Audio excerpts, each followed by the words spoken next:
Welcome to The Explainer. Today we're going to dive into a really clever new design for crypto markets. But to get why it's such a big deal, we actually need to look back. We need to understand how the world's financial plumbing was first built, and more importantly, where it started to spring some serious leaks. Okay, let's start here, because this one idea, it's the key to everything we're about to talk about. The goal isn't to find the single best currency or the best token. It's about building the deepest, most efficient market, the one traders can move through with the absolute least resistance. That depth, that's the real source of stability. So think about the US dollar. It didn't become the world's go-to currency because some government committee decided it should. Nope, it happened almost by accident. It just became cheaper, for example, for a French bank lending money to a Japanese company to settle the whole deal in dollars, even though neither of them were based in the US. And that kicked off this incredible feedback loop. See, the deep dollar markets pulled in more traders, and all those traders made the markets even deeper. The hub doesn't actually need people to want the asset itself. It just needs depth, because that depth creates easy routing. The routing creates tons of volume, and the volume builds even more depth. It just feeds on itself. And get this, the scale of that feedback loop was just insane. By the mid-'80s, there were more of these Eurodollars, dollars held outside the US, than all the dollars circulating inside the United States. A system built on pure efficiency literally outgrew its home country. But that brings up a pretty scary question, right? What happens when that single, super efficient hub breaks down? You know, when you look at most crypto liquidity pools today, or even the early days of finance, they're pretty much all built around a single anchor asset. It creates a really strong center of gravity, which sounds good, but it's also a catastrophic single point of failure. And history has shown us time and again just how dangerous that can be. Each of these crises, they all exposed the exact same weakness. You had the early Eurodollar market, which was all concentrated in London. You had the Hearst bank failure, which froze payments across the globe because of a time zone issue.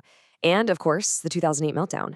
In every case, relying on a single hub or a single point of trust proved to be the system's fatal flaw.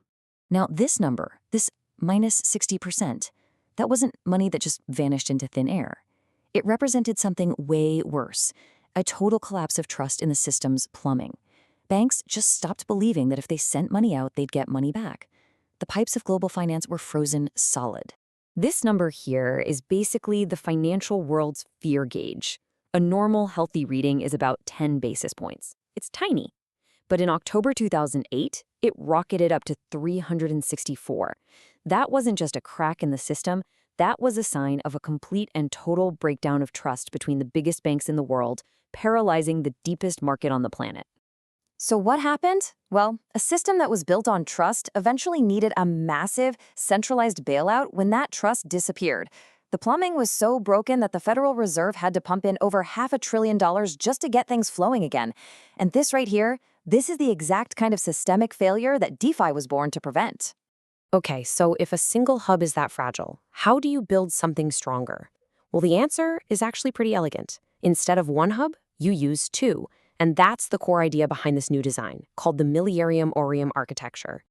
Here's how it works. The system uses two completely different anchor tokens in every single liquidity pool. The first one, SVZHF, is like the bedrock. It's stable, its price just drifts up slowly and predictably with yield. The second one, IXEDL, is the dynamic one. Its price is based on a whole basket of assets, so it actually moves with the market. They're designed to be total opposites, yet they exist side by side in every single trading pair. Now this is where it gets really, really clever.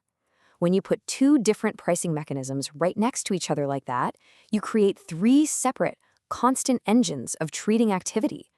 And this is volume that's generated by the structure of the system itself, not just from people speculating on prices. All right, so engine one is simple. Bots are constantly trading against that slow, predictable price drift of the stable anchor. That creates a steady hum of volume. Engine 2 is traders arbitraging the other anchor against its real net asset value, keeping it honest. But layer 3? Oh, that's the secret sauce. It's the cross-anchor arbitrage. When the market goes crazy, the volatile anchor's price moves, but the stable one doesn't. That opens up a temporary price gap, and bots just flood in to close it. You're literally turning market volatility into productive fee-generating volume. A single hub system just can't do that. So, this dual anchor design does way more than just add volume. It fundamentally rewires the whole structure of the market, transforming it into what network theorists call a small world network. It sounds complicated, but the idea is actually super intuitive. Imagine your neighborhood. Everybody knows their direct neighbors, right? That's what we call high local clustering. Now, what if just a few people in that neighborhood also have friends way on the other side of town?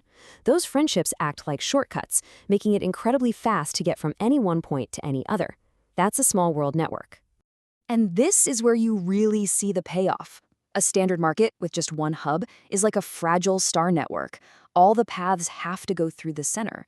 If that center gets stressed or congested, the whole system just grinds to a halt. But a dual anchor system is a resilient web. The two anchors act as constant shortcuts. If one path gets clogged up, trades are instantly and automatically rerouted through the other. The system is built to be resilient. And this is precisely why trade aggregators would be drawn to this. I mean, their algorithms are relentless. They don't care about a cool story. They just hunt for the cheapest, most efficient path to execute a trade, period.